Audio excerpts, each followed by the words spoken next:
जय श्री कृष्णा। आज एकादशी पर आइए सुनते हैं माँ तुलसी की यह कथा। तुलसी से जुड़ी एक कथा बहुत प्रचलित है। श्रीमद् भागवत देवी पुराण में इनका अवतरण की दिव्य लीला कथा भी बताई गई है। एक बार शिव ने अपने तेज को समुद्र में फेंक दिया था। उससे एक महातेजस्वी बालक ने जन्म लिया।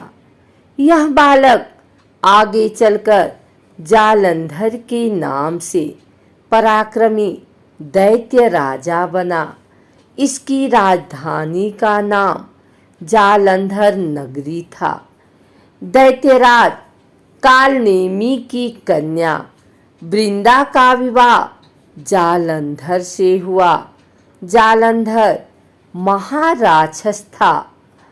अपनी सत्ता के मद में चूर उसने माता लक्ष्मी को पाने की कामना से युद्ध किया, परंतु समुद्र से ही उत्पन्न होने के कारण माता लक्ष्मी ने उसे अपने भाई के रूप में स्वीकार किया।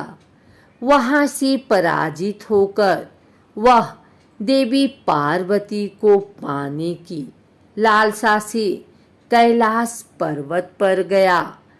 भगवान देवाधिदेव शिव का ही रूप धरकर माता पार्वती के समीप गया, परंतु मां ने अपने योग बल से उसे तुरंत पहचान लिया तथा वहां से अंतर ध्यान हो गई। देवी पार्वती ने क्रुद्ध होकर सारा वृतांत भगवान विष्णु को सुनाया। जालंधर की पत्नी वृंदा अत्यंत पतिव्रता स्त्री थी। उसी के पतिव्रत धर्म की शक्ति से जालंधर न तो मारा जाता था और न ही पराजित होता था। इसीलिए जालंधर का नाश करने के लिए वृंदा के पति धर्म को भंग करना बहुत जरूरी था। इसी कारण भगवान विष्णु ऋषि का वेश धारण कर वन में जा पहुँचे, जहाँ वृंदा अकेली भ्रमण कर रही थी। भगवान के साथ दो मायावी राक्षस भी थे, जिन्हें देखकर वृंदा भयभीत हो गई। ऋषि ने वृंदा के सामने पल में दोनों को भस्म कर दिया। उनकी शक्ति देखकर वृंदा ने कैलाश पर्वत पर महादेव के साथ युद्ध कर रहे अपने पति जालंधर के बारे में पूछा। ऋषि ने अपनी माया जाल से दो बानर प्रकट किए। एक बानर के हाथ में जालंधर का सिर था तथा दूसरे के हाथ में धड़। अपने पति की यह दशा देखकर वृंदा मूर्छित होकर गिर पड़ी। होश में आने पर उन्होंने ऋषि रूपी भगवान से विनती की वह उसके पति को जीवित करें। भगवान ने अपनी माया से पुनः जालंधर का सिर धड़ से जोड़ दिया, परंतु स्वयं भी वह उसी शरीर में प्रवेश कर गए। वृंदा को इस छल का जरा आभास न हुआ। जालंधर बने भगवान के साथ वृंदा पतिव्रता का व्यवहार करने लगी, जिससे उसका सतीत्व भंग हो गया। ऐसा होते ही वृंदा का पति जालंधर युद्ध में हार गया। इस सारी लीला का जब वृंदा को पता चला तो उसने क्रुद्ध होकर भगवान विष्णु को शिला होने का श्राप दे दिया तथा स्वयं सती हो गई। जहाँ वृंदा भस्म हुई वहाँ तुलसी का पौधा उगा। भगवान विष्णु ने वृंदा से कहा, हे वृंदा, तुम अपने सतीत्व के कारण मुझे लक्ष्मी से भी अधिक प्रिय हो गई हो।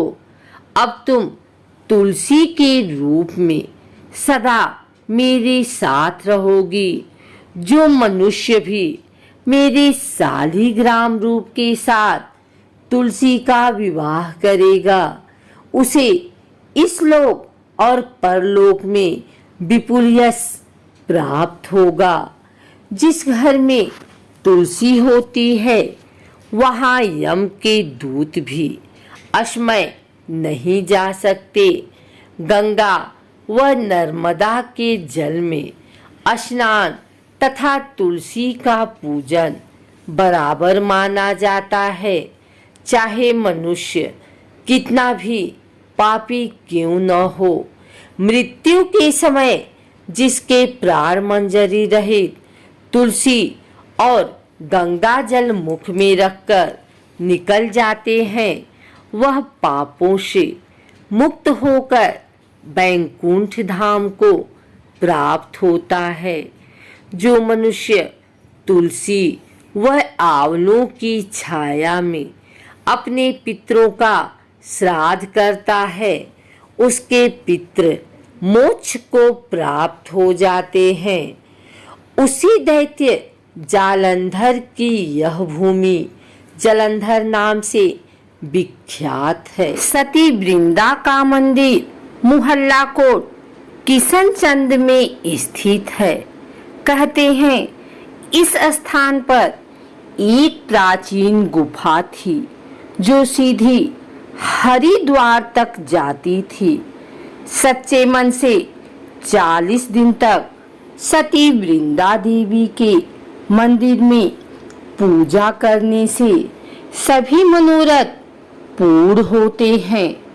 अगर आपको हमारी वीडियो अच्छी लगी हो तो इसे लाइक करें, कमेंट करें, शेयर करें।